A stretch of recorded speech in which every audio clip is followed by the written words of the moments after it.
চাপিয়ে দেওয়া হয়েছে। এবার চিংড়ি বাটা বানানো হবে, তার জন্য তেল দেওয়া হয়েছে।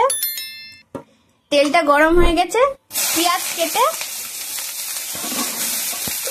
ছেড়ে দেওয়া হলো যাতে পেঁয়াজ সুন্দর করে ভাজা হয়, কারণ চিংড়ি বাটাতে তো পেঁয়াজ অবশ্যই লাগবে। এবার স্বাদ মতো লবণ দিয়ে দেওয়া হলো এবং এটাকে সুন্দর করে ভাজা হবে। এর সাথে আদা বাটা দিয়ে দেওয়া হলো, লঙ্কা দিয়ে দেওয়া হলো। এবার লঙ্কা আর পেঁয়াজ একসাথে ভাজা হবে। এবার এইগুলোকে একসাথে ভাজার পর এটাকে নামিয়ে নিতে হবে, দিয়ে চিংড়ি মাছ দিয়ে এটাকে বেটে নিতে হবে।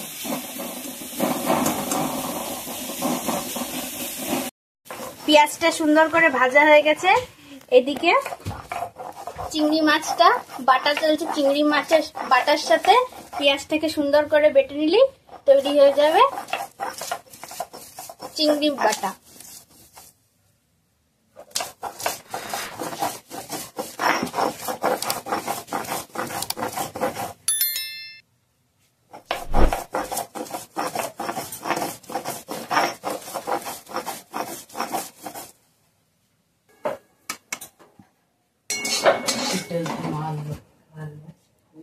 এবার পেঁয়াজ ভাজাটা দিয়ে দেওয়া হলো।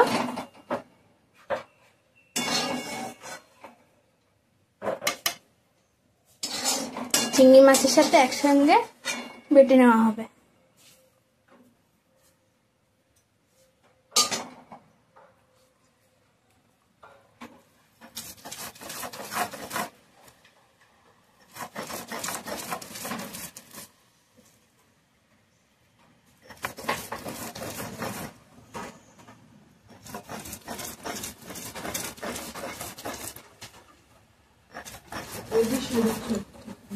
প্রায় শেষের দিকে এখন।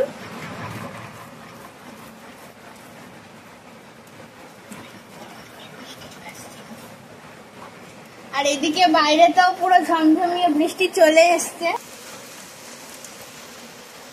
বৃষ্টির মধ্যে এবার চিংড়ি বাটা শেষ।